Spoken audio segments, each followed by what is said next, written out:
My first game was actually at Princes Park, Richmond and Fitzroy. I was really excited. I mean, I was fortunate enough to be the first non-Victorian to get a game, so there was a bit of the pressure that came with that. But I was lucky that I was given that game with Dennis Rich, who had become a very close friend. So the AFL or the selectors were smart. They gave me the game with someone who I was very comfortable with, who was more experienced than I was. And so it just worked really well. I saw it, but I didn't pay the free kick, didn't do anything. It's because you didn't have your glasses on that day. Gary Lethbridge and I were best friends at Wesley College. So Gary had started umpiring.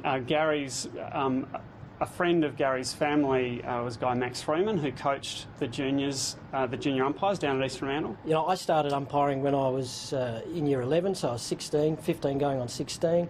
And it was really just it was a part-time job. And so Gary had gotten involved with umpiring and sort of said to me when we started uni, hey, you know, why don't you come down? It's a bit of cash and a bit of fun. And so that was what got me into it. I'm guilty, yes. There's probably a lot of sports fans out there that might hold that against me. And I did 3 years of junior footy with East Fremantle, and then had the opportunity to go on, and I actually wanted to go down to the WAFL panel after 2 years, but I needed Max's endorsement and he wouldn't give it to me. And so he made me do another year, but one of the things that he said was, I'll get you some experience umpiring men, not just juniors. And so he organised with George Mears that I umpired some amateur footy. And so I did some G-grade amateurs with blokes running around in bare feet, one umpire system in some pretty rough kind of situations, and that really did help to prepare me. So I think in the end he helped me enormously by making me wait that extra year. Well, that's a decision I made at the time, but at the time I didn't think he was good enough to go, and he needed more experience to push on, because too many of the fellas, umpires and footballers, go a little bit too early and get burnt out. When Max made me wait a year, and then there was a development panel, and I came to a meeting here at Subiaco, and I remember asking at that very first meeting, what are the chances that we might be able to umpire on the MCG? And the guy I remember it was Brian Appleby was running the session, and he kind of laughed the question off. But I always had that dream. Because there's just something about that ground and the atmosphere that it creates, and there's the atmosphere that you experience in the crowd there's not the same as the atmosphere that you experience in the middle. And because there's just so much history, and you know, you grow up, like for me, I grew up watching the Winners on the ABC, and all of those sorts of things just kind of build the legend of the MCG. So to have the chance to do big games there was really exciting.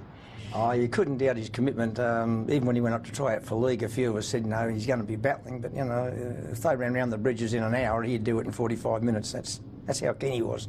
He was very dedicated. Look, I remember training one night when Grant was back umpiring in WA, and we'd started off at our training base over in South Perth, and it was a very cold, wet winter's night.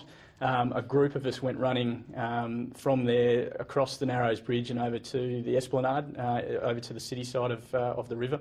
I made a conscious decision, I suppose, on that night that I wanted to run with Grant. He was very fit. He's still very fit. Runs marathons to this day. So you know, he's kept himself in really good nick. But I thought I want to run with him. I want to sort of see how someone of his level goes about their training. And so I ran with him all the way over there and ran at a really good clip. Did some further running and exercises over on the Esplanade over in Perth, and then ran back at a very good pace. And I must admit, when we got back to our training base in South Perth, I was knackered. I looked at Grant and I was happy to see that he was knackered, but he looked over at me, and I kept on his shoulder the whole time, and he said to me, that's the standard that you need to have when it comes to training, or when it comes to games. That's the standard. Have the high standards, set yourself some high goals and try and achieve them. And I suppose, you know, for me, that stuck in my mind. That's always stuck in my mind, whether it be from an umpiring perspective or anything else that I try and achieve, that you need to set yourself some high standards, and that was something that he mentioned to me on that night. I was pretty happy to go and finish my session there. I've been to many of his games, and actually I've got a really good memory of one game. It was undoubtedly a Dockers game, but it may have even been an Eagles game. Anyway, at one stage, Grant was walking along the boundary as the reserve umpire, and he was just minding his own business, and there was a lull in the crowd, and I yelled out to him, "Hey Vernon, you maggot!" And he just stopped and turned. He didn't know who it was. So it certainly became popular with that section of the crowd temporarily. Look, it didn't bother me getting abused, and it is, you're right, especially in that time when I was umpiring league footy, it was very much part of the culture. I think it still is part of the culture of Aussie footy. You know, you go along, you abuse the umpire, but I can honestly say that I've only ever been abused outside the ground once, and that was by a lady in Adelaide, and that was before the game. So other than that, I've never sort of experienced a problem outside the ground. So, and on the field, they can yell what they like.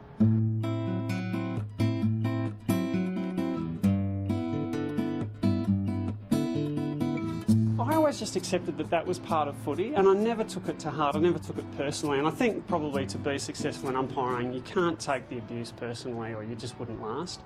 And you know, that photo, I've got a photo of Tim Watson, who I don't know if you've got the image of him standing over me, but a friend got him to sign a photo of that, and he wrote on it, "Dear Grant, you've got beautiful eyes," and he apologised. So, you know, it's a nice thing. It's a nice memory now. Good long kick down towards full forward. Oh, courageous Mark Colbert with the flight of the footy, and umpire Vernon isn't going to pay it. Well, that's worse than any other mark that hasn't been paid tonight. Well, gee, Bond got paid a doubtful one in the second quarter, and this is a screamer, Gerard, isn't it? It's a great mark. There is a saying, catches win matches in cricket. Gee. And that mark was one of the best marks we've seen for the season. It was so courageous. It was a mark. So what happened was I was just on the wrong side of the pack, and from where I was, about 10 players went up in the air and they all came down and just collapsed on the ground. Obviously the camera was on the other side. It was clearly a mark.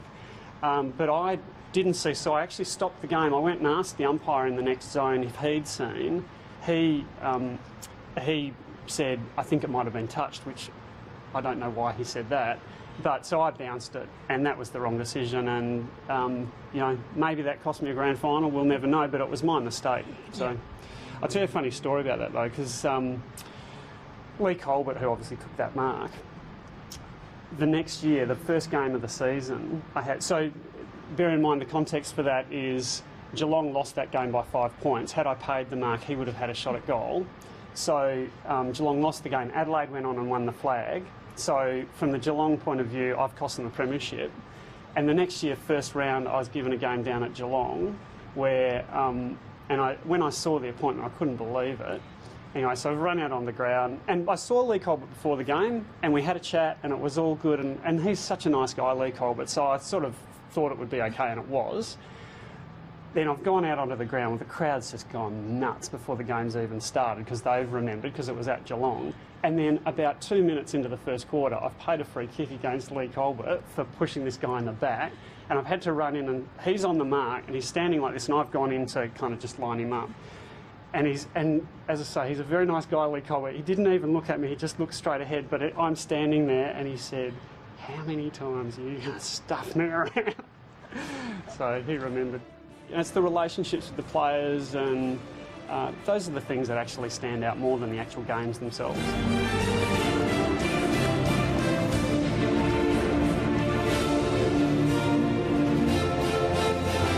313 games that Grant did. 203 of those were AFL games. It was an outstanding career. I'm so grateful to the Football Commission for inducting me into the Hall of Fame. Oh, I think it's outstanding. I think it's terrific. You know, it's really important that, you know, umpires will never ever and should never take the place of footballers. It's all about them. But it's wonderful that you know, the WAFL has recognised you know, the importance that umpires play. There's no game without umpires, and also the contribution that Grant made. Just think of this. Well, we hear a lot in the press of you know, the Dockers and the Eagles every second week having to hop on a plane and go over east. Well, Grant did that almost every week for years and years and years with a young family and a wife.